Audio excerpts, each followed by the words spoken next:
लड़के ने वापसी के लिए रुख बदल लिया। दिल चाहा कि ताजी को रुखसत तो कर दूं, लोग मुझे तलाश करेंगे। फिर तबीयत पर कुछ ऐसा इसमें हिलाल तारी हुआ कि लड़के के पीछे कदम बढ़ा दिए। वो मेरी रहनुमाई करता हुआ काफ़ी दूर निकल आया। ये पीर फागन के मज़ार शरीफ का पिछला हिस्सा था, लेकिन मज़ार से काफ़ी दूर। अलबत्ता मज़ार के ऊंचे मीनार की रोशनी यहाँ से नज़र आ रही थी। इस तरफ ऊंचे ऊंचे दरख्त फैले हुए थे। दरख्तों के दरमियान एक जगह रोशनी हो रही थी। लड़के का रुख उसी रोशनी की तरफ था। कुछ लम्हों के बाद मैं वहां पहुंच गया। रोशनी एक दरख्त के तने के साथ रखे हुए हंडों से आ रही थी। यहाँ 5 अफराद गैरवे लिबास में मलबूस निस्फ तारे की शक्ल में बैठे हुए थे। उनके मुंह से मध्यम मध्यम आवाज़ें निकल रही थीं, जिनके बोल समझ में नहीं आ रहे थे। गालिबन कोई मंत्र पढ़ रहे थे। लड़का मुझे वहां पहुंचाकर वापस पलट गया। जैसे ही मैं उनके दरमियान पहुंचा, वो सब खड़े हो गए। जय महाराज की जय हो, उनकी आवाज़ें उभरी और उन्होंने हाथ जोड़ दिए। मैं खामोश खड़ा रहा। फिर दरख्त के पीछे से बंसीराज बाहर निकला और उसने भी मुझे हाथ जोड़कर दंडोत किया। फिर बोला, आइए महाराज। ये कहकर वो दरख्त की तरफ वापस मुड़ गया। मैं आगे बढ़ा तो वो पांचों भी मेरे पीछे चल पड़े। कोई 100 कदम चलना पड़ा। यहाँ ढलान थे जो ज़्यादा गहरे नहीं थे। उनके इख्तिताम पर फिर रोशनी नज़र आ रही थी और ये रोशनी खासी तेज़ थी और उनके दरमियान जरक बरक लिबासों में मलबूस वही खूबसूरत लड़कियां नज़र आ रही थीं, जिन्हें ये लोग पूर्णिया कहते थे और जिनकी तादाद 7 थी। उन लड़कियों के दरमियान एक चौकी पर भूरिया चरण बैठा नजर आ रहा था। मुझे देखकर मुस्कुराता हुआ बोला, स्वागतम स्वागतम, आओ आगे आ जाओ। अरे ओ हंसिया, चौकी दे महाराज को। फौरन ही एक चौकी मेरे लिए लाई गई और मैं बैठ गया। यहाँ बाकायदा किसी तकरीब का सा एहसास होता था। अब काफ़ी लोग जमा हो गए थे। फिर पूर्णिया चांदी के कलीसे लिए आगे बढ़ी, जिनमें पानी भरा हुआ था। उन्होंने कलीसों का पानी भूरिया चरण पर उंडेलना शुरू कर दिया। साथ ही पास खड़े लोग अश्लोक पढ़ने लगे। 7 कलीसों का पानी भूरिया चरण पर उंडेलने के बाद ये काम खत्म हो गया और पूर्णिया पीछे हट गई। फिर वो थालियां लेकर आईं और उसके बदन पर चंदर और सिंदूर लगाने लगीं। इस काम से फरागत के बाद 4 आदमी आए जो एक बड़े से तश्त में कोई चीज़ लाए थे। ये सोने का एक ताबूत नुमा बॉक्स था जो बड़े तश्त के बीचों बीच रखा था। बॉक्स में हीरे भी जुड़े हुए थे, जिनकी जगमगाहट आंखों में चकाचौंध पैदा कर देती। ये तश्त चौकी के सामने रख दिया गया। तब बंसीराज ने कहा, कामरान जी महाराज, अब आपके काम का समय आ गया है। हम पदम प्रधानी को आपको सौंप रहे हैं। आप इन्हें पीर फागन द्वारे पहुंचा दें और महाकाली को एक और खंडोला दान कर दें। यह संसार पर आपका महान उपकार होगा और इसके नतीजे में आपको इतना बड़ा इनाम मिलेगा कि आप सोच भी नहीं सकते। आप तैयार हो जाएं। मैंने कोई जवाब नहीं दिया तो भूरिया चरण चौकी से उतरकर खड़ा हो गया। उसने दोनों हाथ आसमान की तरफ बुलंद किए और उसके आसपास खड़े लोग अश्लोक पढ़ने लगे। तभी एक अनोखा मंजर नजर आया।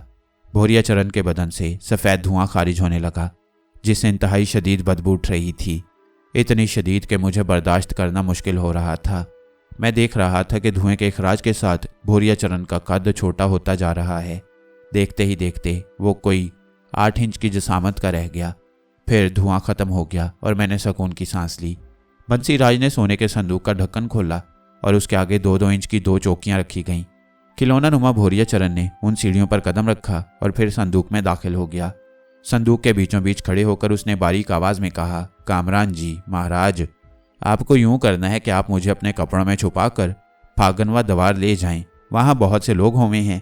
आप जल्दी ना करें। वहाँ यात्री हुजरों में सोवे हैं। आप यात्री बन के किसी हुजरे में सो जाएं। कुछ यात्री आधी रात को जाग कर इबादत करें हैं। आपको भी इबादत के लिए उठना होगा। आप दूसरों की तरह इबादत करें और मौका पाकर मुझे इस बॉक्स से निकालकर फागनवा की कब्र पर लिटा दें। बस आपका काम खत्म हो जाएगा। फिर आपकी मर्जी है, उधर रुकें या नीचे आ जाएं। चलें महाराज। वो बॉक्स में बैठा फिर लेट गया। बंसीराज ने बॉक्स का ढकना बंद कर दिया और बॉक्स दोनों हाथों में उठाकर बड़े एहतराम से मेरी तरफ बढ़ा दिया। चलें महाराज, बंसीराज ने कहा और मैंने गर्दन हिला दी। फिर मैं वापसी के लिए मुड़ गया। अब मुझे गर्ज नहीं थी कि वो लोग क्या करते हैं। मैंने मुड़कर यह भी नहीं देखा कि कोई मेरे पीछे आ रहा है या नहीं। यहाँ से पीर फागन के मज़ार की रोशनियाँ नज़र आ रही थीं। वो काफ़ी बुलंदी पर था। जैसा कि मैं बता चुका हूँ कि यह मज़ार का पिछला हिस्सा था और इस तरफ खामोशी और सन्नाटा छाया रहता। अलबत्ता सामने वाले हिस्से में रोशनी और रौनक रहती। खाने पीने की चीज़ों की कुछ दुकानें रात भर खुली रहती। थोड़ी देर के बाद मैं एक ऐसी जगह पहुंच गया जहां मीनार की रोशनी फैली हुई थी और सब कुछ साफ नज़र आ रहा था। अलबत्ता किसी इंसान का इस तरफ कोई वजूद ना था। वहां रुककर मैंने चारों तरफ देखा, फिर दोनों हाथों में पकड़ा हुआ डिब्बा जमीन पर रख दिया और पाँव से जूता उतार लिया। जूते को हाथ में पकड़कर मैंने डिब्बे का ढक्कन खोला। भोरिया चरण किसी रबड़ के गुड्डे की तरह नजर आ रहा था। उसकी आंखें बंद थीं और चेहरे पर सुकून नजर आ रहा था। अंदाजा हो रहा था कि उसे चंद लम्हात के बाद अपने साथ पेश आने वाले वाकयात का कोई अंदाजा नहीं। मैंने दांत पीसकर उसे देखा और मुंह से उर्राहट निकली। भोरिया चरण, मेरे बाप ने तेरे साथ यह सलूक नहीं किया होगा जो मैं करने जा रहा हूँ। मालूम हुआ है कि जब उन्होंने तेरे कहने से बुजुर्ग की कब्र को तेरी कुर्बत से नापाक नहीं किया तो तूने उन पर अरसा हयात तंग कर दिया। मेरे अहले ख़ानदान को तूने शदीद मुश्किलात में डाला। मेरे मोहतरम बुजुर्ग अहमद अली को तूने शैतानी तरीके से हलाक कर दिया। बदबख्त भोरिया चरण, मुझे इस नापाक कुव्वत की ज़रूरत ना पहले थी ना अब है। खुदा का फजल मेरे साथ है। मैं अपनी मेहनत से एक मशहूर डॉक्टर बनना चाहता था और मुझे किसी मावराई कुव्वत की ज़रूरत बिल्कुल नहीं। तूने जो कुछ मेरे लिए किया अपनी मर्जी से किया, जिससे मुझे नाकाबिले तलाफ़ी नुकसान पहुंचा और आज मैं दियारे गैर में दर बदर भटक रहा हूँ। मुझे फ़िक्र नहीं। ज़िंदगी मौत इज़्ज़त ज़िल्लत सब खुदा के हाथ में है। उसने मेरी तकदीर में जो कुछ लिख दिया है मुझे खुशी से मंजूर है, लेकिन तुझसे अपने बाप के साथ किए गए सलूक और अपने बुजुर्ग अहमद अली की मौत का बदला लेकर मैं जो खुशी पाऊंगा वो मेरे लिए बहुत कीमती होगी। अब तू अपनी तकदीर का लिखा भुगत। मैंने उसे कमर से पकड़कर बॉक्स से निकाला और उसने आंखें खोल दी। मैंने उसे ज़मीन पर रखा तो वो हैरत से बोला, अरे काम हो गया, समय बीत गया। हाँ, काम हो गया, मैंने कहा और पूरी कुव्वत से जूता उसके मुंह पर रसीद कर दिया। उसकी नाक से खून उबल पड़ा। उसने घबराकर उठने की कोशिश की तो मैंने दूसरा जूता रसीद किया। हरे हरे दैया, हरे मर गए रे, हाय दैया, अरे पापी ई का करत है, अन जाए।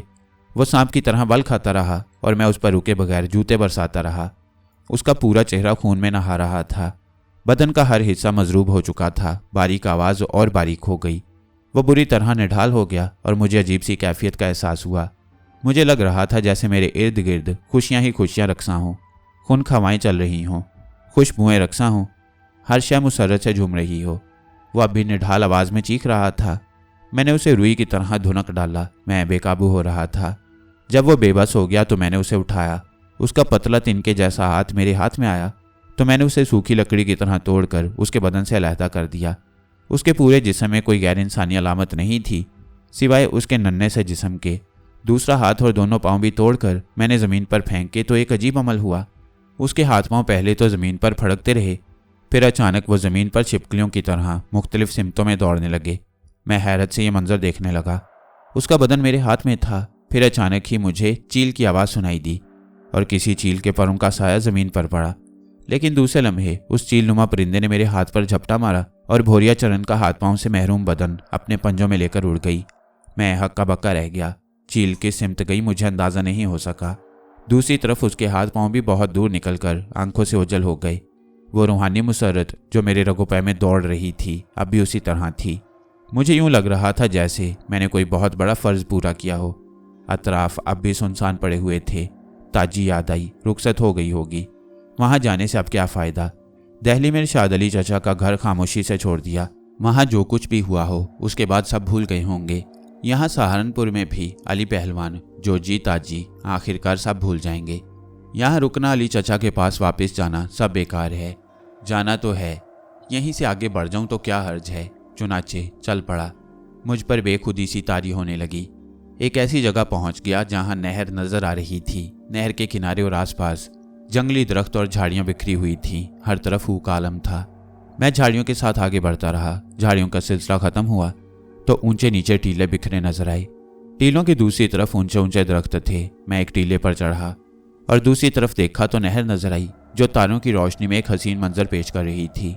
लेकिन जो सबसे अच्छी चीज़ें नजर आई वो झाड़ियों का एक झुंड था जिसके पास दो पथरीले टीले इस तरह सर जोड़े खड़े थे कि मेहराब जैसी जगह बन गई थी।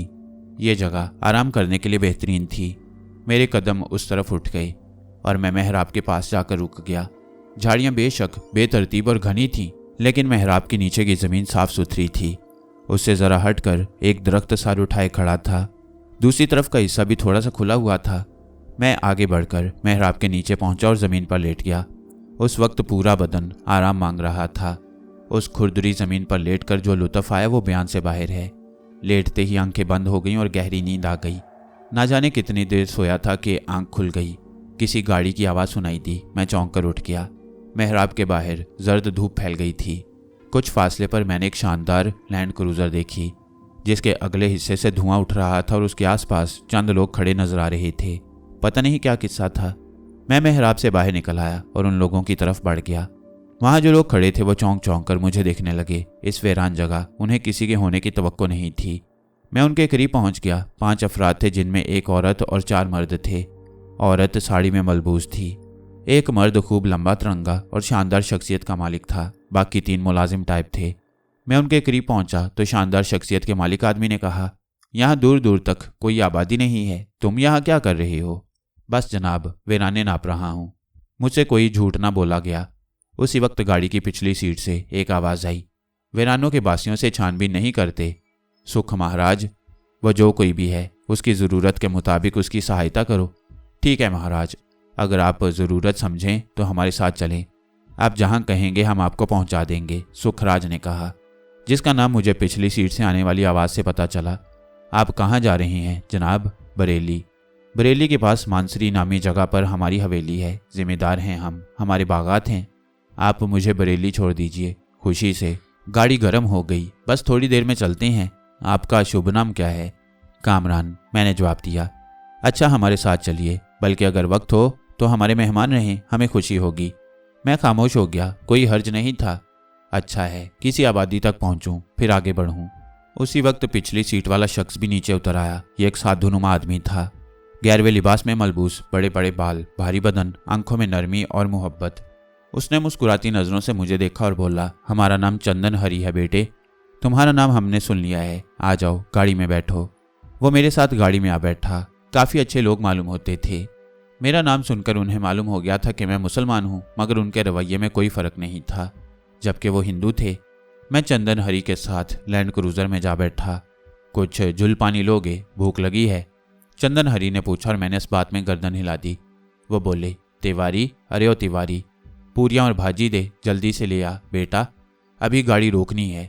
तिवारी नौकर का नाम था। वो गाड़ी के सामान से मतलूबा चीज़ें निकालने लगा। उसने ये चीज़ें ट्रे में लाकर मुझे दे दी। सोडे की बोतल भी निकाल दे, चंदन हरी ने फिर कहा, और मुलाजिम ने 2 बोतलें मेरे सामने रख दी। एक लम्हे के लिए दिल में ख्याल आया कि ये चीज़ें पाक हैं कि नहीं, लेकिन इसका हल भी मौजूद था। मुझे बता दिया गया था कि किसी भी चीज़ का अपने लिए बेहतर या बदतर जांचने के लिए बिस्मिल्लाह शरीफ मौजूद है। पढ़ो और रूहानी लेबॉर्ट्री में चेक कर लो। मैंने यही अमल किया और मुतमईन हो गया। पेट भर गया।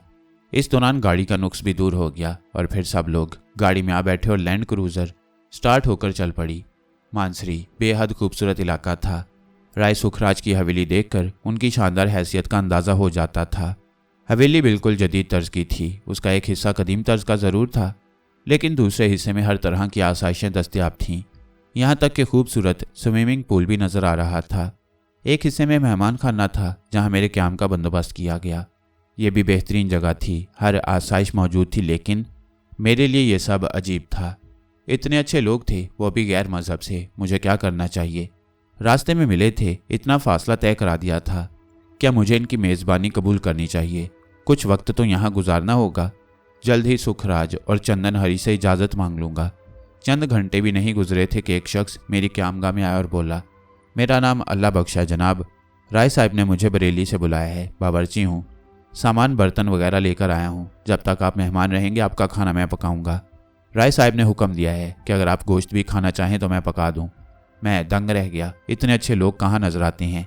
मैंने बावर्ची से साफ मना कर दिया कि किसी भी तरह का गोश्त यहाँ ना लाया जाए, ताहम उसे उसके काम से नहीं रोका। रात को काफ़ी बेसुकूनी रही। भोरिया चरण का ख्याल आता रहा। ना जाने कितनी देर गए सोया था। सुबह अलबत्ता जल्दी आंख खुल गई। बाहर बच्चों के शोर की आवाज़ें सुनाई दे रही थीं। ये आवाज़ें खिड़की से आ रही थीं जो खुली हुई थी। मैं सूरत हाल मालूम करने के लिए खिड़की पर पहुंच गया। बाहर स्विमिंग पूल पर रश नज़र आ रहा था। नौजवान लड़कियां और बच्चे नज़र आ रहे थे। खासे मॉडर्न लोग थे, लेकिन मैं उनका एहसानमंद था। अल्लाह बख्श ने मुझे नाश्ता दिया। नाश्ते के बाद सोचने लगा कि अब क्या करूं, बाहर जाऊं या नहीं। कोई फैसला नहीं कर पाया। फिर चंदन हरी मेरी रिहाइशगाह में दाखिल हुए और मैंने उनका इस्तकबाल किया। कहो बालिक, कोई मुश्किल तो नहीं पेश आई? क्या कहूँ आप लोगों के बारे में? अब दुनिया में ऐसे लोग नहीं होते। आपने मुझसे मेरे बारे में कुछ पूछा भी नहीं। मेरे इन अल्फाज पर चंदन हरी मुस्कुरा दिया कि आप क्या पूछूं तुमसे, तुम्हारे बारे में? मन की कहानी मन जाने। मन ने कहा तुम अच्छे हो और कुछ जानने को मन ना किया। मैं खामोश हो गया। कमाल के लोग थे, सब के सब नेक फितरत। 3 दिन गुजर गए। चौथे दिन मैंने चंदन हरी से कहा, अब मुझे इजाज़त दें पंडित जी, बहुत वक्त हो गया, मन उब गया है, घूम फिर आया करो। मानसरी बड़ी सुंदर जगह है, हमारे बागों को देखो, बड़े अच्छे फल देते हैं।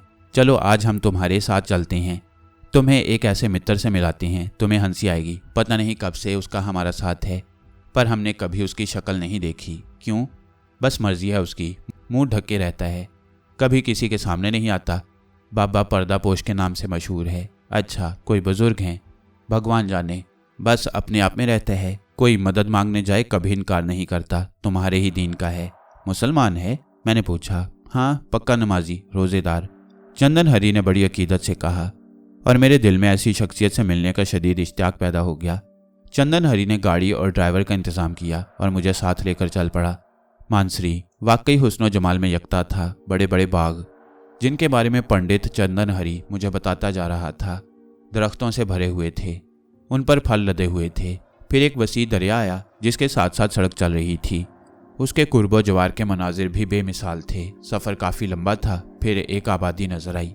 ना जाने उस आबादी का क्या नाम था, लेकिन उस आबादी में दरिया के किनारे एक बेहद खूबसूरत मकान के कंपाउंड में गाड़ी दाखिल हो गई। एक उम्र रसीदा मुलाजिम ने जल्दी से आगे बढ़कर दरवाज़ा खोला और मुस्कुरा कर बोला, आइए, बाबा साहेब बैठक में इंतज़ार कर रही हैं। मुलाजिम के साथ साथ चलते हुए मैंने सरगोशी में कहा, आपने बाबा पर्दापोश को अपने आने की खबर कर दी थी? नहीं। चंदन हरी ने भी सरगोशी में कहा, तो फिर? अभी मुलाजिम ने कहा है कि वो इंतज़ार कर रही हैं, आओ। चंदन हरी ने मेरी बात का कोई जवाब नहीं दिया। मुलाजिम एक दरवाजे के सामने रुका और उसने दरवाज़ा खोल दिया। उसके इशारे पर हम अंदर दाखिल हो गए। जिस हॉलनुमा कमरे को बैठक कहा गया था, वो एक बेहद कीमती साजो सामान से आरास्ता ड्राइंग रूम था। केन का फर्नीचर पड़ा हुआ था। एक नशिस्त पर सफ़ेद लिबास में एक शख्स बैठा हुआ था जिसने सफ़ेद ही चादर ओढ़ी हुई थी, जिसमें उसका चेहरा छुपा हुआ था। हमें देखकर वो खड़ा हो गया। काफ़ी दराज कामत था। उसने बुलंद आवाज़ में सलाम किया। मुझसे पहले चंदन हरी ने उसका जवाब दिया, आइए चंदन हरी जी, माशाल्लाह, आपकी सेहत हस्बे मामूल है। तुम जैसे मित्रों की दुआएं हो तो सेहत तो अच्छी ही होगी। आइए बैठिए, आप भी भाई। क्या नाम है आपका? कामरान, मैंने जवाब दिया। बैठिए। ये चंदन हरी जी जो हैं, हमेशा मुझे एहसानमंद कर देती हैं। मेरे मेहमान को इन्होंने कितने प्यार से रखा है। मुंह धो रखो महाशय, ये डाका जनी नहीं होने दूंगा। जब तक मेरा दिल नहीं भरेगा मैं इन्हें अपना मेहमान रखूंगा। चंदन हरी ने कहा, दिल पर इल्ज़ाम ना रखो, ये कभी नहीं भरता। क्यों कामरान, तुमसे बेहतर दिल के बारे में और कौन जानता है। लहू के इस कतरे पर कितने इल्ज़ाम आयद हैं, बाबा साहब ने कहा। एक लम्हे में मुझे अंदाज़ा हो गया कि इस सफ़ेद पर्दे के पीछे कोई बड़ी शख्सियत छुपी हुई है। मुलाजिम का ये कहना कि बाबा साहब बैठक में इंतज़ार कर रहे हैं, जबकि चंदन हरी जी ने उन्हें अपनी आमद की कोई खबर नहीं की थी, और अब उन्होंने एक पुरस्कार जुमला कहा कि कामरान, तुमसे बेहतर दिल के बारे में और कौन जानता है। वो लोग बातें करते रहे। कुछ ही देर के बाद मुझे एक और एहसास हुआ। बाबा पर्दापोश की आवाज़ जानी पहचानी लग रही थी, लेकिन कोशिश के बावजूद ये याद नहीं आ रहा था कि ये आवाज़ मैंने कहाँ सुनी है। फिर अचानक बाबा साहब ने कहा, भाई अफलाक, मेहमानों की मदारत नहीं करोगे? दूर दूर तक कोई नहीं था। पता नहीं बाबा साहब ने किसे मुखातिब किया। कुछ लम्हों के बाद वो अपनी जगह से उठकर अंदरूनी कमरे में गए और एक बड़ी ट्रॉली धकेलते अंदर आ गए। ट्रॉली पर ताज़ा पक्की चीज़ें रखी हुई थीं। चंदन हरी ने मुस्कुराते हुए कहा, घर में मुझे कोई भी ज़रा भी बदपरहेज़ी नहीं करने देता। जब ये चीज़ें खाने को दिल चाहता है यहाँ चला आता हूँ, और घर जाकर कभी नहीं बताता कि क्या खा कर आया हूँ। तुम्हें कभी कोई नुकसान पहुँचा? कभी नहीं, चंदन हरी ने जवाब दिया। तो फिर हमला करो, बाबा ने कहा, और चंदन हरी सामने रखी हुई चीज़ों की तरफ मुतवज्जा हो गया। खासी देर तक बैठने के बाद चंदन हरी ने वापसी की इजाज़त मांगी। इस दौरान मैं ख़ास तौर से एक बात के बारे में सोचता रहा, वो ये कि पहले चंदन हरी या सुखराज वगैरह ने मेरे बारे में कोई छानबीन नहीं की थी, और अब इतनी देर गुजरने के बावजूद बाबा साहब ने भी मेरे बारे में कुछ नहीं पूछा। ये ज़रा गैर फितरी बात थी। चलें कामरान जी, इन्हें मेरे पास छोड़ जाओ, कुछ काम है, बाबा साहब ने कहा। तुम वाकई संजीदा हो, चंदन हरी ने किसी कदर हैरत से कहा। हाँ, अगर यहाँ इनका दिल ना लगा तो मैं तुम्हें खबर कर दूंगा। क्यों कामरान? चंदन हरी ने पूछा। बाबा साहब का अगर हुक्म है तो ठीक है। असल में तुम मेहमान हमारे ही हो, लेकिन चंदन हरी तुम्हें लाए हैं। खैर कोई बात नहीं। चंदन हरी रुखसत हो गया तो बाबा साहब ने कहा, यह ज़रूरी था। उस घर को तुम्हारी पनाहगाह की हैसियत से देखा जाता और उसे नुकसान पहुंचाया जाता। इन अल्फाज ने एक बार फिर मेरा दिल हिला दिया, लेकिन अब मैं खामोश नहीं रह सका। मुझे हैरत नहीं हुई बाबा साहेब, मुझे अंदाज़ा हो गया कि आप मेरे बारे में बहुत कुछ जानते हैं। काबिले एहतराम हो, अपने ईमान की हिफाजत कर रहे हो और बहुतों को मुसीबत से बचाने के लिए कोशां। वहाँ महफूज नहीं थे, इसलिए हमने तुम्हें यहाँ रुकने की दरख्वास्त की है। चंदन हरी और सुखराम वगैरह बड़े मासूम हैं, उन्हें कोई नुकसान पहुँचता तो बड़े दुख की बात थी। यहाँ परेशान ना होना, बाद में बहुत सी बातें करेंगे। जी, मैं गैर इख्तियारी तौर पर यहाँ पहुँचा हूँ। इसी तरह बिल्कुल इत्तफाक़िया तौर पर आपकी कदमबोसी हासिल हुई है। हैरान इसलिए नहीं हूँ कि इससे कबल भी मुझे अहमद अली साहब मरहूम और इमाम अली साहब की सरपरस्ती हासिल रही है, बल्कि उस वक्त हालात इतने ख़राब नहीं थे जितने इस वक्त मैं बुरी तरह घिरा हुआ हूँ। अपने वतन भी वापस नहीं जा सकता, तमाम अपनों को छोड़े बैठा हूँ, सबसे दूर हो गया हूँ। ये नापाक रूहें आसानी से फना नहीं होती। बज़ाहिर ये मर भी जाती हैं, लेकिन इनका काला इल्म जागता रहता है और इन्हें शैतानी मोहलत मिल जाती है जिसमें ये अपने अमल जारी रखती हैं। तुम्हें कुछ अमल बताए जाएंगे, दरस में बैठना, बहुत कुछ सीखोगे। बहुत कुछ नफ्स के खिलाफ करना पड़ेगा। देखो, दुनिया बहुत मुख्तसिर है। वो ग्लोब देखो, देखो। ये कहकर बाबा साहब अपनी जगह से उठे। एक तरफ ग्लोब रखा हुआ था, उसे उठाकर लाए और बेतकल्लुफ़ी से मेरे पास बैठ गए। देखो, बस इतनी सी है ये दुनिया। कौन तुमसे दूर है? तुम्हारे अहले ख़ानदान कहाँ दूर हैं? ये देखो, ये पाकिस्तान है और इसमें ये तुम्हारा शहर कराची। कौन सी जगह दूर है? 2 कदम उठाकर जहाँ दिल चाहे चले जाओ, लेकिन जल्दबाजी नहीं। दुश्मन पर निगाह रखो, पहले उसे उसके नापाक इरादों में पस्त करो, उसे शिकस्त का एहसास दिलाओ। इसके लिए काम करना पड़ेगा। मुझे रहनुमाई दरकार होगी, मैंने कहा। बाबा साहब खामोश रहे। देर तक खामोश रहने के बाद बोले, क़याम का बंदोबस्त कर दूं? चंदन हरी, सुखराम, बल्कि वो पूरा ख़ानदान बहुत नेक है। उनकी बेहतरी है कि उनसे फासला रखो। खसियानी बिल्ली खंबा नोचे, क्या समझे? लेकिन मैं एक बात से बहुत परेशान हूँ। आप लोग कौन सी दुनिया के बासी हैं? क्यों एक अजनबी के लिए ये सब कुछ कर रही हैं? वो गैर मज़हब के लोग, उन्होंने मेरे लिए बरेली से बावर्ची बुलाया। मैं उन्हें बस जंगल में मिल गया था और आप मेरा इंतज़ार कर रहे थे। बाबा पर्दापोश ने कुछ लम्हे तवक्कुफ़ किया, फिर बोले, अभी बेनाई कम है, आंखों की भी और अकल की भी। तेज़ हो जाएगी तो सब समझ में आ जाएगा। कहा था तुमसे, अहमद अली ने बताया था, इस दुनिया से कुछ ऊपर दुनियावी हुकूमत के अलावा एक रूहानी हुकूमत भी होती है, जहाँ तमाम ओहदेदार होते हैं, उनके मर्तबे भी अलग अलग होते हैं और वो अपने अपने काम करती हैं। यह शैतानियत के ख़िलाफ़ साफ़ारा होते हैं। उनके मिशन के लिए जो काम करता है वो उसके गुरु होते हैं और इसके लिए ज़रूरी है कि बेलौस सच्चाइयाँ फितरत में हों। तुम्हें शहर लाना था, मेरे पास आना था, ज़रिया वो लोग बने, उन्हें बनना था। मैं क्या, चंदन हरी क्या? मेरे पूरे बदन में थरथरी दौड़ रही थी। एक एक लफ्ज़ रूह में उतर रहा था, एक अजीब सा एतमाद, एक भरपूर हौसला। मैं तन्हा कहाँ हूँ? हर बुरी जगह से बचाया गया हूँ। गौर करता तो अब एहसास हो रहा था कि कौन सी जगह थी जहाँ मुझे बेबस रहना पड़ा। हर जगह मेरी हिफाजत की गई, कहीं भी मुझे मायूस नहीं किया गया। शैतान को धोखा देना आसान नहीं होता, लेकिन कभी कभी वो अपनी मक्कारियों के जाल में खुद फंस जाता है। तुम्हें एक कुव्वत दी गई कि तुम मरीजों के अंदर झांक कर उनकी बीमारियां तलाश कर लो।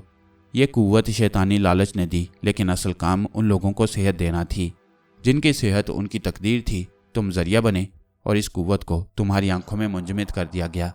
अब इसे शैतानी अमल तुमसे नहीं छीन सकता, क्योंकि तुम उनकी दुआओं में छप गए जिन्हें तुम्हारे जरिए सेहत मिली और वह कुव्वत तुम्हारी मलकियत बन गई।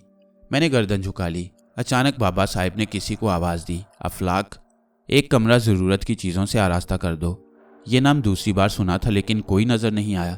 अलबत्ता थोड़ी देर के बाद वही शख्स आया जिसने गेट पर इस्तकबाल किया। उसने मुअद्दबाना लहजे में कहा, आइए जनाब, जाओ आराम करो, मैं खुद तुम्हें बुला लूँगा। मैं उस शख्स के साथ बैठक से बाहर निकल आया। एक राहदारी में चलते हुए मैंने उस शख्स से पूछा, तुम्हारा क्या नाम है? अशरफ अहमद, उसने जवाब दिया और मैं खामोश हो गया। इसका मतलब है कि यह अफलाक नहीं है।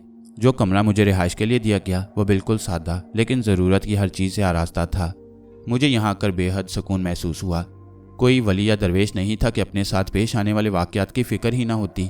बड़ी मुश्किलों से गुजर रहा था, लेकिन अब जब बाबा पर्दापोश ने मुझे कुछ बातें बताईं तो मेरे दिल की कैफियत ही बदल गई। मुझे उस पनाह का इल्म हुआ जिस पर मैंने गौर ही नहीं किया और अब दिल को बड़ी ढारस हो गई थी। 2 दिन तक बाबा पर्दापोश से मुलाकात नहीं हुई। तीसरे दिन बाबा साहब खुद मेरे कमरे में आ गए। चेहरा बदस्तूर पोशीदा था। ठीक हो कामरान? जी अल्लाह का शुक्र है। कुछ लोग आने वाले हैं, उनके साथ बरेली जाना है। एक नौजवान कैसे मुश्किल में है, ज़रा जाकर देखो उसे क्या बीमारी है। अगर उसके इलाज के लिए रुकना पड़े तो रुक जाना, भरोसे की जगह है, तैयार हो जाओ। कुछ कपड़े भी साथ रख लेना, बहुत बेहतर, मैंने बड़े सुकून से कहा। मैं चलता हूँ, वापस आओगे तो नशिस्त होगी, ये कहकर वो चले गए। मैं ज़हनी तौर पर खुद को तैयार करने लगा। फिर मैंने उस अलमारी का जायज़ा लिया जिसके बारे में अशरफ अली ने बताया था कि उसमें मेरे कपड़े और जूते वगैरह हैं। अलमारी में शानदार सूट रखे हुए थे। अब तक मैंने लिबास तब्दील नहीं किया था और उन्हीं कपड़ों में गुजारा कर रहा था। जिस माहौल में था उसमें यह सब कुछ देखकर थोड़ा सा उलझ गया कि क्या हुलिया अख्तियार करूं। लेकिन चंद ही मिनट के बाद अशरफ शेविंग सेट लेकर आ गया। इस बात का अंदाज़ा हो गया कि क्या हुलिया अख्तियार करना है।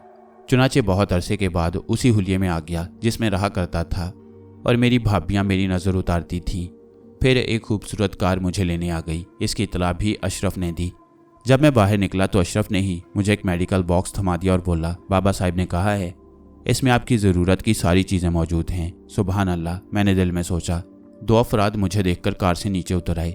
इनमें एक ड्राइवर था, दूसरा एक खुशपोश कोई 35 साल शख्स। मुझे देखकर मुस्कुराता हुआ आगे बढ़ा और मुसाफिर के लिए हाथ बढ़ाकर बोला, मेरा नाम इफ्तिखार अहमद है, निज़ाम अली साहब का दामाद और उनकी फर्म का मैनेजर हूँ। आपका इसम शरीफ? कामरान मसूद, मैंने उनसे हाथ मिलाकर कहा। बड़ी खुशी हुई, आइए। ड्राइवर पहले से पिछला दरवाज़ा खोले खड़ा था। मैं अंदर बैठ गया और मेरे बाद इफ्तिखार अंदर बैठ गया। ड्राइवर ने कार आगे बढ़ा दी। इफ्तिखार ने कहा, मुझे कहना नहीं चाहिए लेकिन कहे बगैर नहीं रह सकता कि आप तो बिल्कुल नौउम्र हैं, जबकि हमारा ख्याल था कि आप कोई 70 साल तजुर्बाकार सन्यासी बाबा होंगे। आपका ये ख्याल क्यों था? मैंने उसकी बातों में दिलचस्पी लेते हुए कहा, क्योंकि अंकल निज़ाम अली ने कहा था कि जहां मैं तुम्हें भेज रहा हूं वो बड़ी काबिल एहतराम जगह है और वहां से जिस शख्सियत को तुम्हें लाना है उसको बड़ा एहतराम देना है, क्योंकि वो बहुत आला पाए के डॉक्टर हैं। वैसे मुझे इल्म है कि अल्फाज खुद अंकल निज़ाम अली के भी नहीं थे। फिर मैंने सवाल किया, दादा अब्बू? 100% दादा अब्बू। माफ़ कीजिएगा, निज़ाम अली के वालिद सैयद अली के। वो आज तक पीरी मुरीदी के चक्कर में फंसे हुए हैं। और अंकल निज़ाम अली? तौबा तौबा तौबा, ये तौबा तौबा क्यों? मुझे इफ्तिखार अहमद की बातें मज़ा दे रही थीं। बड़े खुफिया राज खोल रहा हूँ डॉक्टर कामरान, मरवा मत देना। बड़े लोगों के दरमियान बसर कर रहा हूँ। अरे नहीं, मैं हंस पड़ा। वादा, आपकी हर बात दिल में रखूँगा। एतबार किए लेता हूँ, अल्लाह मालिक है। असल में मैं खुद पेट का बहुत हल्का हूँ। इफ्तिखार अहमद ने गहरी गहरी सांसें लेते हुए कहा। जी? मैंने कहा। तौबा तौबा वाली बात हो रही थी तो मैं बता रहा था कि नई नस्ल ने बस चंगेज़ खान की बातें ही सुनी होंगी, लेकिन अगर कोई उस दौर में चंगेज़ खान को देखना चाहे तो अंकल निज़ाम अली को देख ले। चंगेज़ खान से ज़्यादा जालिम, संगदिल, बेरहम। आप देखिए, दामाद हूँ लेकिन पिछले 5 साल से तनख्वाह में कोई इजाफा नहीं हुआ। बेटी पर फूटी कौड़ी खर्च नहीं करते, जबकि मेरी तनख्वाह का आधा हिस्सा बेगम के ब्यूटी पार्लर में ही खर्च हो जाता है। तो बात तौबा तौबा वाली हो रही थी। वो जो कहते हैं कि हर फिरौन के लिए मूसा का वजूद है, तो उनके लिए दादा अब्बू मौजूद हैं। बहुत सख्त मिजाज हैं क्या? मैंने पूछा। पता है मैंने तौबा तौबा क्यों कहा था? नहीं, मुझे नहीं पता। एक दिन इन गुनाहगार आंखों ने देखा कि दादा अब्बू यानी सैयद अली साहब हाथ में चप्पल लिए और निज़ाम अली का गिरबान पकड़े उन्हें उनका बचपन याद दिला रहे थे। वो तो शुक्र है कि उस दौर में भी दादा अब्बू के इंस्ट्रूमेंट्स कदीम हैं, वरना बात बड़ी ख़राब हो जाती। इंस्ट्रूमेंट्स? मैंने हंसते हुए पूछा। हाँ, 2 पट्टी वाली स्पंज की चप्पल इस्तेमाल करते हैं जिसकी आवाज़ तसल्ली बख्श होती है और चोट हल्की, इफ्तिखार अहमद ने कहा। और मैं कह कहा मारकर हंस पड़ा। फिर मैंने कहा, मेरी निगाहों में तो निज़ाम अली साहब का मुकाम बहुत बुलंद हो गया है। इस कदर सआदतमंदी इस दौर में कहाँ देखने को मिलती है। गालियाँ मुनाफा हैं। दादा अब्बू की गालियाँ अगर किताबी शक्ल में छप सकती तो गालियों के अदब में एक ग्रां कदर इजाफा होती। क्योंकि रिटायर्ड ज़िंदगी गुजार रही हैं, इसलिए नई नई गालियाँ तख्लीक करते रहते हैं। और चूँकि इकलौते बेटे के बाप हैं, इसलिए वो सब निज़ाम अली साहब का विरसा होती हैं। कमाल के आदमी हैं आप, इफ्तिखार साहब, मैंने कहा। इतना तो मैं अपने घर में भी नहीं हंसा था। जी नहीं, इसमें मेरा कोई कमाल नहीं है, बल्कि मैं एक बाकमाल तरीन घराने का घर दामाद हूँ और उसकी अक्कासी कर रहा हूँ। बड़े अजीम तजुर्बात हैं ज़िंदगी के। सास साहिबा यानी अजीमा आलिया बेगम, निज़ाम अली साहब के लिए दूसरा गम यानी एक सरकश घोड़े की ट्रेनर जो अपनी ट्रेनिंग पर नाज कर सकती हैं, और इस जीनियस खानदान की मुश्तरका तख्लीक यानी हमारी बेगम दिल अफरोज़, जिन्हें हम शमा फिरोज़ा कहते हैं। पता नहीं क्यों। अच्छा, बाकी आइंदा, क्योंकि घर आ गया है जिसे हम तन्हाई में अकूबत खाना कहते हैं। बेहद खूबसूरत कोठी में मेरा इस्तकबाल उन्हीं 3 रवायती किरदारों ने किया, यानी निज़ाम अली, आलिया बेगम और दिल अफरोज़ ने। दादा अबू अलबत्ता मौजूद नहीं थे। निज़ाम अली ने आगे बढ़कर मुझसे मुसाफिया किया और बोले, आप हैं डॉक्टर कामरान? जी, मुझे कामरान कहते हैं।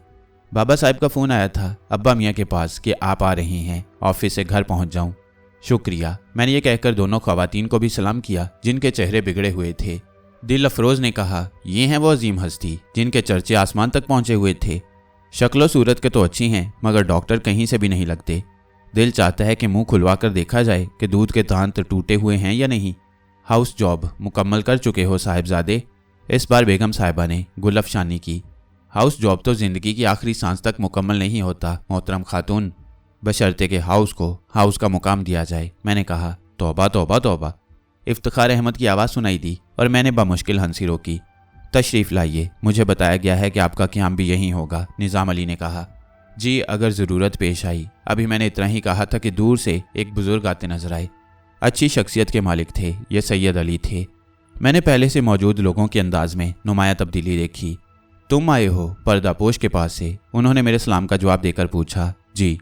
आओ, तुम्हारा कमरा मेरे कमरे के बराबर है, उन्होंने कहा और वापसी के लिए मुड़ गए। उसी वक्त पीछे से इफ्तिखार अहमद की आवाज़ सुनाई दी, मैं आपका बैग लेकर आता हूँ डॉक्टर साहब। मैं दादा अबू के साथ खूबसूरत रास्ते तय करके अंदरूनी जगह में दाखिल हो गया। सैयद अली कमरों की एक कितार के पास रुके और फिर एक कमरे का दरवाज़ा खोलकर मुझे साथ आने का इशारा करके अंदर दाखिल हुए। बहुत शानदार और आरास्ता कमरा था। सैयद अली ने कहा, अपनी दानिस्त में मैंने इसे बिल्कुल ठीक करा दिया है, फिर भी किसी चीज़ की ज़रूरत हो तो तकल्लुफ़ मत करना, बेहतर, मैंने कहा और दादा अबू बाहर निकल गए। मैंने एक निगाह कमरे पर डाली, सब कुछ मौजूद था और बड़े दिलचस्प लोग थे। अभी मैंने उस मरीज़ को नहीं देखा था जिसका मैंने इलाज करना था। उसके बारे में मुझे तफसील भी नहीं मालूम थी। बाबा साहब ने बस ये कहा था कि एक नौजवान किसी मुश्किल का शिकार है, उसे देखो, उसे क्या बीमारी है उसका इलाज करो। खैर, उस नौजवान के बारे में इफ्तिखार अहमद से कुछ मालूम हो सकता था। ये इफ्तिखार अहमद भी बड़ा दिलचस्प शख्स था। मैं उसकी आमद का इंतज़ार करने लगा, लेकिन इफ्तिखार को आने में खासी देर लग गई। मैं खामोशी से वक्त गुजारने लगा। फिर दरवाजे पर आहट हुई और इफ्तिखार ने अंदर झांका। हाजिर हो सकता हूँ, तशरीफ़ लाइए, मैंने कहा और इफ्तिखार मेरा बैग लिए अंदर दाखिल हो गया। थोड़ी सी देर हो गई, जिसके लिए माजरत ख्वाह हूँ। असल में बेगम साहिबा हदायतनामा ज़ोजियत अता फरमा रही थीं। उनकी नसीहतें तवील होती हैं, उन्हीं की वजह से वक्त लगा। खूब, ये हदायतें आपके मुतल्लिक थीं, फरमा रही थीं मोहतात रवैया इख्तियार करूं और अपना इलाज ना शुरू करा दूं।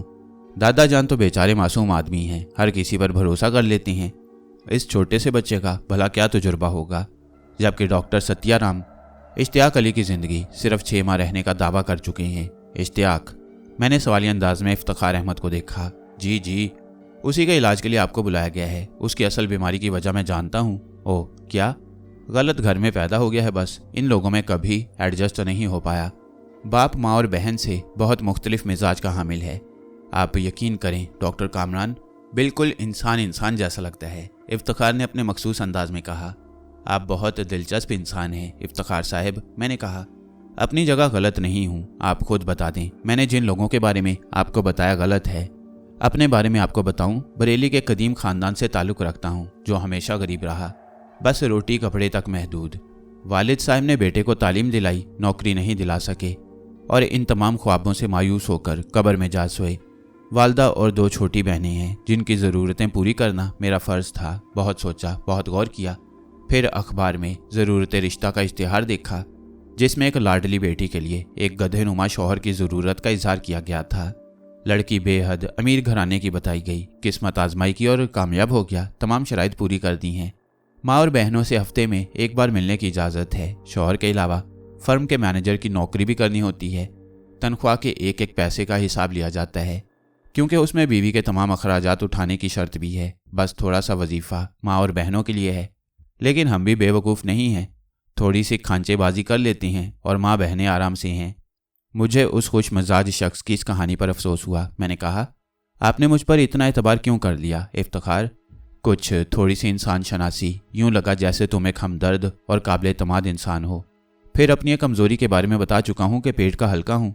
अब दिल इतना हल्का हो गया है कि बयान से बाहर है। मैं मुस्कुराती निगाहों से उसे देखता रहा। फिर मैंने कहा चलें अब इश्तियाक की बीमारी के बारे में भी बता दें।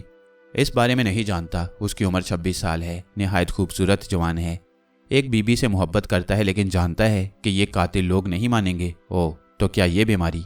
नहीं, वो मक्कार नहीं है, उसे दौरे पड़ते हैं और उसकी हालत ख़राब हो जाती है। ये मुमकिन है कि मोहब्बत में नाकामी के एहसास ने एसाबी निज़ाम मुतासिर किया हो। सुरख सफ़ेद था लेकिन अब काफ़ी कमज़ोर हो गया है। इसके अलावा बदन पर कभी कभी अजीब से निशानात नजर आते हैं। इन लोगों को उसकी मोहब्बत के बारे में मालूम है? मैंने सवाल किया। वह बहुत बहादुर लड़की है, आराम से यहाँ इश्तियाक से मिलने आ जाती है। ओह, इन लोगों का क्या रवैया होता है? शदीद नफरत का इजहार करते हैं। वैसे ये लोग किसी से भी मोहब्बत नहीं करते। दादा जान ने इस मामले में मुदाखलत नहीं की। पोते के लिए उन्होंने अपनी ताकत इस्तेमाल नहीं की। नहीं कर सकते। क्यों? इसलिए कि वो लड़की हिंदू है। ओह, मैं हैरान रह गया। कुछ देर तक सोचते रहने के बाद मैंने कहा, यह तो वाकई मुश्किल मसला है। क्या इश्तियाक उससे शादी के बारे में कहता है? वो कुछ नहीं कहता, लेकिन जब लड़की उससे मिलने आती है तो वो किसी को अपने दरमियान बर्दाश्त नहीं करता, और अगर लड़की को उससे मिलने से रोका जाए तो उस पर दीवानगी तारी हो जाती है। लड़की का नाम क्या है? मैंने सवाल किया। लेकिन उसी वक्त दरवाजे पर दस्तक सुनाई दी और इफ्तिखार एकदम संभल गया। दरवाजे से दादा जान अंदर दाखिल हुए। इफ्तिखार जाने लगा तो दादा जान ने उसे रोकते हुए कहा, रुको इफ्तिखार, कोई काम है? नहीं दादा अब्बू, हुक्म। डॉक्टर कामरान को इश्तियाक के कमरे में ले चलें। डॉक्टर, आप उसे अभी देखना पसंद करेंगे या? नहीं जनाब, मैं अभी देखना चाहता हूँ। चलें इफ्तिखार? जी दादा अब्बू, इफ्तिखार ने कहा। मैं अपनी जगह से उठा तो इफ्तिखार ने जल्दी से मेरा मेडिकल बैग उठा लिया। फिर हम बाहर निकल आए। इश्तियाक के कमरे में दाखिल होकर मैंने इश्तियाक को देखा। वाकई हसीन नौजवान था। चेहरे के नकूश थोड़े से दिल अफरोज से मिलते थे। रंग खूब गोरा, लेकिन उस वक्त मुरझाया हुआ। आंखें बंद थीं। खास बात यह कि उसके सरहाने एक बेहद खूबसूरत बिल्ली बैठी हुई थी। जो ही हम इश्तियाक की मसहरी की तरफ बढ़े, बिल्ली उछलकर भागी, एक कॉर्नर्स पर चढ़ी और फिर उसके ऊपर रोशनदान पर छलांग लगा दी। फिर वो रोशनदान से बाहर निकल गई। घर का कोई फर्द इस बिल्ली को नहीं पकड़ सकता। मैं कहता हूँ इसे पकड़कर इतनी दूर छोड़कर आओ कि ये दोबारा यहाँ ना पहुँच सके। अगर बिल्लियों को मारने की ममानियत न होती तो मैं इसे गोलियों से छलनी कर देता। जब देखो इसके पास घुसी रहती है। दादा जान गुस्से से बोले। हमारी आवाज़ें सुनकर इश्तियाक जाग गया। उसने हैरान नज़रों से हमें देखा, फिर सहारा लेकर उठ गया। खैरियत, क्या बात है? ये कौन साहब हैं? उसने मुझे देखते हुए कहा। डॉक्टर हैं बेटे, तुम्हें देखने आए हैं। सैयद अली बोले। देखिए जनाब, आप भी देख लीजिए। वैसे तो मेरे लिए 6 माह की ज़िंदगी मुकर्रर कर दी गई है। असूली तौर पर तो मुझे 6 माह सुकून से जीने दिया जाए। पता नहीं अभी और डॉक्टरों को तकलीफ़ क्यों दी जा रही है। देख लीजिए आप भी। आप लोग हमें कुछ देर के लिए तन्हाई देंगे? मैंने कहा। ज़रूरी है? सैयद अली ने पूछा। जी, बहुत ज़रूरी। ठीक है, आओ इफ्तिखार, दादा अब्बू ने कहा और दोनों बाहर निकल गए। अचानक मेरी नज़र बिल्कुल इत्तफाकिया रोशनदान की तरफ उठ गई। खूबसूरत बिल्ली रोशनदान में बैठी चमकदार आंखों से मुझे घूर रही थी। मुझे एकदम यूं लगा जैसे बिल्ली मुझे गुस्से से देख रही हो। फिर वो रोशनदान के दूसरी तरफ कूदकर नज़रों से ओझल हो गई। उधर इश्तियाक मुझे अजीब सी नज़रों से देख रहा था। फिर वो एकदम हंस पड़ा। मेरी समझ में उसकी हंसी की वजह नहीं आई, लेकिन मैं भी मुस्कुरा दिया। आपकी हंसी बहुत खूबसूरत है, मैंने कहा, लेकिन इस हंसी की वजह समझ में नहीं आई। आपकी मुलाकात मेरी बहन दिल अफरोज से नहीं हुई। जानते हैं, वो आपसे मिलती तो क्या कहती? क्या कहती? मैंने बदस्तूर मुस्कुराते हुए पूछा। आपसे पूछती कि क्या आपके दूध के दांत टूट चुके हैं। पूछ चुकी है, मैंने कहा। क्या वाकई? अरे ओ सॉरी, वो इतनी ही मुंहफट है। सॉरी उसकी बदतमीजी के लिए, लेकिन वाकई बहुत नो उम्र हैं आप। इन लोगों के हाथ कहाँ से लग गए? बस डॉक्टर हूँ, रोज़ी तो कमानी है, और अगर मरीज़ ताउन करे तो दोनों का फ़ायदा है। वो कैसे? इश्तियाक ने कहा। डॉक्टर को फ़ीस मिलती है और मरीज़ को सेहत। गुड। क्या नाम है? कामरान मसूद। खुदा आपको हमेशा कामरान करे। मुझे बहुत अच्छे लगे हैं। वैसे आपको एक बात बताऊं? जी। डॉक्टर सीताराम बरेली के सबसे बड़े डॉक्टर हैं और हैं भी बहुत काबिल, लेकिन मेरे मसले में वो धोखा खा गए। मैं दावे से कहता हूँ मुझे कैंसर नहीं है, जबकि उन्होंने मुझे 6 माह की ज़िंदगी का नोटिस दे दिया है। वो डॉक्टर सीताराम हैं। अगर आपको कैंसर भी है तो मैं उसे निकाल कर फेंक दूंगा और आप जिंदा रहेंगे, क्योंकि मैं कामरान हूँ। मैंने ना जाने किस जज्बे के तहत ये अल्फाज कहे, लेकिन ये इश्तियाक पर बहुत असरअंदाज हुए। उसने अजीब सी नज़रों से मुझे देखा, फिर मेरा हाथ पकड़कर बोला, बैठिए प्लीज़। इन जुमलों के बाद आप मुझे बहुत अपने अपने से लगी हैं। बैठिए प्लीज़। मैं बैठ गया तो वो बोला, आपको जल्दी तो नहीं है? नहीं, मुझे सैयद अली ने बुलाया है। उनका हुक्म है कि मुझे उस वक्त तक यहाँ रहना है जब तक आप सेहतयाब न हो जाएं। Very good. वैसे आप यकीन करें मैं ठीक हो जाऊंगा, मुझे कोई कैंसर वैंसर नहीं है, बस कुछ अजीब सी तबीयत हो गई है, वज़न गिर रहा है और बदन शदीद बोझल रहता है, कमज़ोरी बेहद हो गई है। इसकी वजह कुछ भी हो सकती है लेकिन कैंसर नहीं। इंशाल्लाह आप ठीक हो जाएंगे। अब देखिए ना, ये अल्फाज डॉक्टर सीताराम नहीं कह सकते, वह मुस्कुरा कर बोला। ये अल्फाज एक मौसर दवा की हैसियत रखती हैं जो हर तरह के कैंसर को ख़त्म कर सकती हैं। आपका मुआयना कर लूँ? मैंने पूछा। हाँ ज़रूर, वो खुश दिली से बोला। मैंने उसे सीधा लेटने के लिए कहा। बहुत दिन के बाद मैंने अपनी उस कुव्वत का जायजा लिया जो भोरिया चरण ने दी थी, लेकिन बाबा पर्दापोश ने बताया था कि वो मेरी आंखों में मुंजमद हो गई है और अब इसकी तस्दीक हो गई। इश्तियाक का बदन अंदर से नजर आने लगा। मैंने हर पहलू से उसका जायजा लिया। बेशक ये पता नहीं चल सका कि उसे बीमारी क्या है, लेकिन ये पता चल गया कि कैंसर नहीं है। काफ़ी देर तक उसे दिखता रहा। फिर मैंने अपना काम ख़त्म करते हुए कहा, इश्तियाक तुम्हें वाकई कैंसर नहीं है। Very good. तुमसे एक बात कहूँ, तुम मुझे तंदुरुस्त कर दोगे, मुझे यकीन है। हाँ इंशाल्लाह, मैंने कहा। एक बार फिर मेरी नज़रें उस रोशनदान की तरफ उठ गईं। खूबसूरत बिल्ली दोबारा वहाँ आ गई। ना जाने क्यों मुझे उस पर रहम आ गया। शायद वो इश्तियाक से बहुत मोहब्बत करती थी, जबकि सैयद अली उसके बहुत मुखालिफ थे। मैंने बिल्ली की तरफ रुख करके उसे पुचकारा। वो एकदम रोशनदान में खड़ी हो गई, जैसे मेरे पुचकारने पर उसकी हिम्मत बढ़ गई हो। मेरे इस अमल से इश्तियाक ने भी बिल्ली की तरफ देखा और बिल्ली ने रोशनदान से नीचे छलांग लगा दी। दूसरी छलांग उसने इश्तियाक के बिस्तर पर लगाई और उसके पैरों के पास पहुंच गई और उसने इश्तियाक के पाँव चाटने शुरू कर दिए। ये तुमसे बहुत मोहब्बत करती है, मैंने कहा। हाँ, अब मोहब्बत जानवरों में ही रह गई है, इश्तियाक ने कहा। उसी वक्त अचानक मेरी निगाह बिल्ली के पैरों पर पड़ी और मैं चौंक पड़ा। उसके पंजे पीछे की जानिब मुड़े हुए थे, आगे का हिस्सा सपाट था और पाँव पीछे थे। इससे पहले कि मैं इश्तियाक से इस बारे में कुछ कहता, अचानक दरवाज़ा खुला और सैयद अली अंदर दाखिल हुए। जी डॉक्टर कामरान, आपने मेरे बेटे का मुआयना किया? जी सैयद साहब, ये ठीक हो जाएंगे, मैंने कहा। और सैयद अली साहब की कैफियत अजीब हो गई। यूं लगा जैसे उनकी आवाज़ रुंध गई हो और हलक से निकल ना पा रही हो। दादा जान के अंदर दाखिल होते ही बिल्ली नीचे कूदकर मसहरी के नीचे घुस गई। इन्हें साथ ले जाऊं इश्तियाक? दादा जान ने बामुश्किल कहा। जी दादा अबू, ज़रूर, इश्तियाक ने कहा और मैं उठ गया। दादा अबू मेरे साथ बाहर निकल आए। वो मेरे अल्फाज पर जज्बाती हो गए थे। फिर वो मुझे लेकर कमरे में दाखिल हुए और बोले, बैठो बेटे, मैं तुमसे कुछ अहम बातें करना चाहता हूँ। जी, मैं बैठ गया। दादा जान सामने बैठ गए। कुछ देर खामोश रहे, फिर बोले, बुढ़ापा बड़े अनोखे तजुर्बात का हामिल होता है। यूं तो हर उम्र की अलग कहानी होती है, लेकिन बुढ़ापा उन तमाम कहानियों का निचोड़ होता है। हर शख्स की फितरत अलग होती है। निज़ाम मेरा बेटा है, लेकिन मैं पूरे वसूख से कहता हूँ कि मुझे अपने बेटे से कभी इतनी मोहब्बत नहीं रही जितनी अपने पोते इश्तियाक से है। हालांकि निज़ाम मेरा इकलौता बेटा है। इश्तियाक भी मुझसे उतना ही मानूस है जितना मैं उससे। चुनाचे तुमने मुझे उसकी सेहतयाबी की खबर देकर मुझ पर एहसान किया है, जबकि उस मनहूस सीताराम ने बड़ी फिरौनियत से दावा किया है कि इश्तियाक सिर्फ 6 महीने जिंदा रहेगा। मुझे एक बात का जवाब दोगे बेटे? जी ज़रूर। इश्तियाक के सिलसिले में तुमने सिर्फ मुझे तसल्ली दी है या डॉक्टर सीताराम ने इन्हें कैंसर बताया है? मैंने सवाल किया। हाँ, वो बदबख्त बहुत मशहूर डॉक्टर है, ना सिर्फ बरेली में बल्कि और दूसरे शहरों में भी उसकी बड़ी शोहरत है।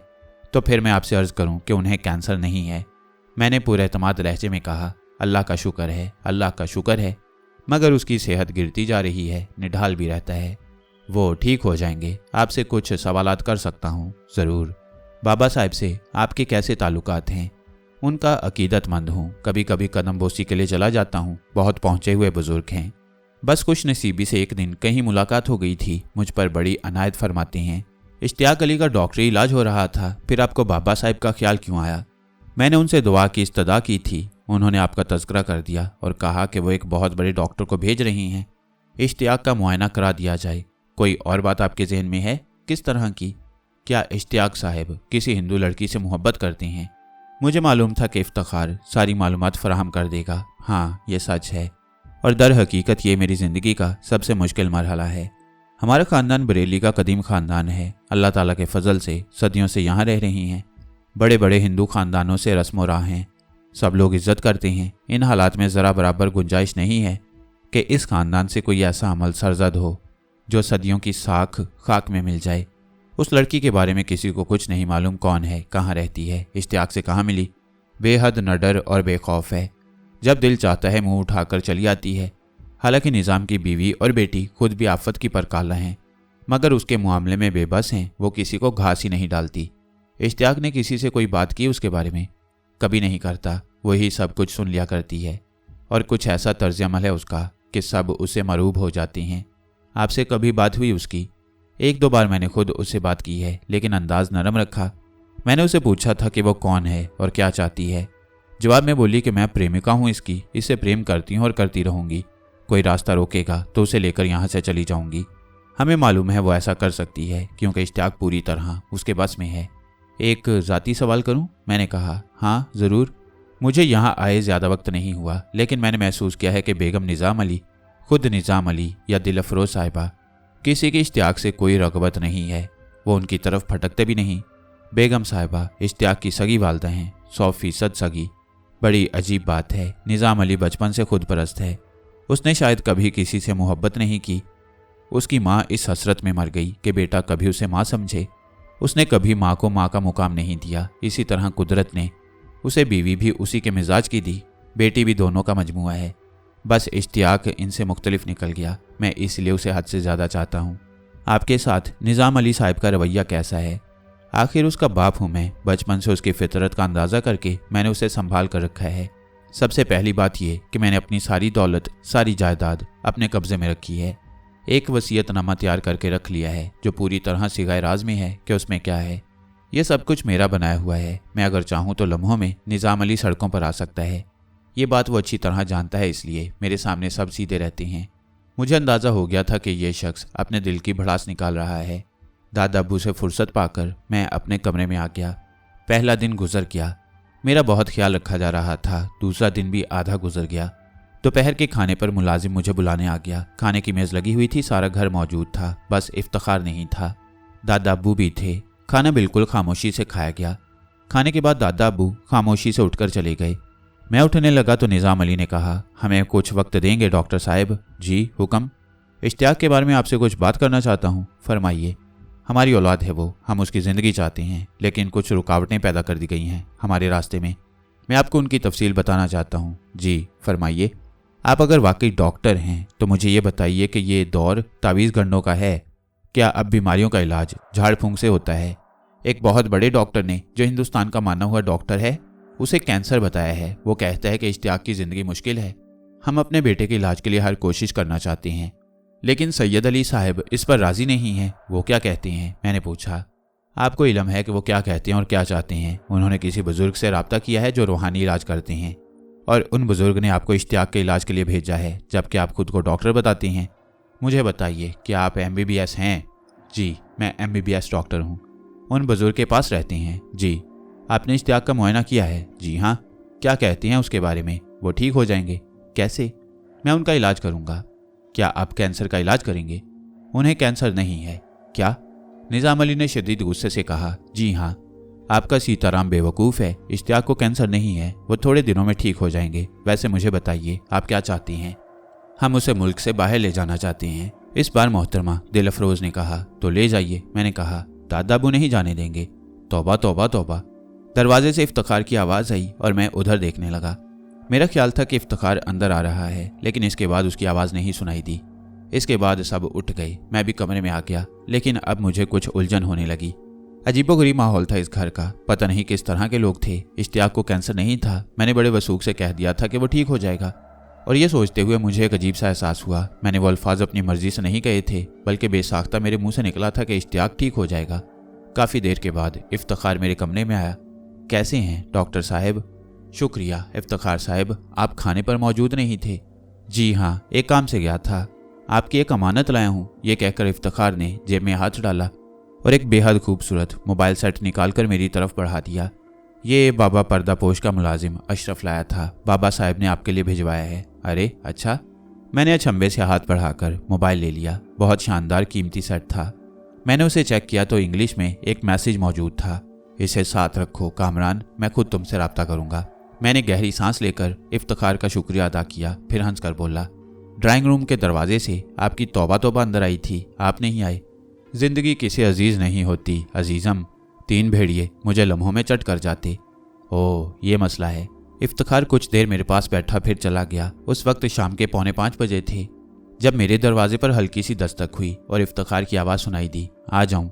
मैंने उसे अंदर आने के लिए कहा तो वो अंदर आ गया और जल्दी से बोला, वो आई है। कौन? वो लड़की जो इश्तियाक की दोस्त है। अच्छा, कब? मुझे एकदम दिलचस्पी महसूस हुई। ये पता नहीं, वैसे जब उसका दिल चाहता है आ जाती है। ठीक है, मैंने कहा, मैं चलता हूँ, बेगम साहिबा के साथ बाजार जाना है। ओके, मैंने कहा। मेरे दिल में उस लड़की को देखने का तजस्सुस बेदार हो गया, इसलिए तकल्लुफ बालाए ताक रखकर मैं इश्तियाक के कमरे की जानिब चल पड़ा। कमरे पर पहुंचकर मैंने दरवाजे पर हल्की सी दस्तक दी तो इश्तियाक की आवाज़ सुनाई दी, आओ। कौन है? मैं दरवाज़ा खोलकर अंदर दाखिल हो गया। तब मैंने एक शोला रो को देखा, आग की तरह दहक रही थी।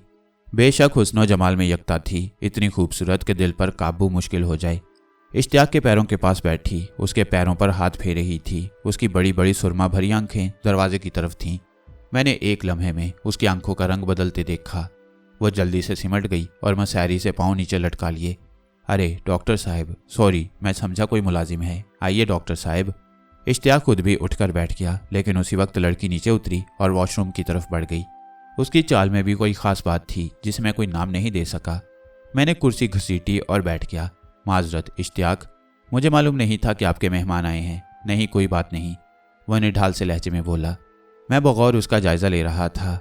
लड़की अगर उसकी महबूबा है तो उसके आने पर इश्तियाक को खुशी होनी चाहिए, लेकिन ऐसी कोई बात उसके चेहरे पर मौजूद नहीं थी।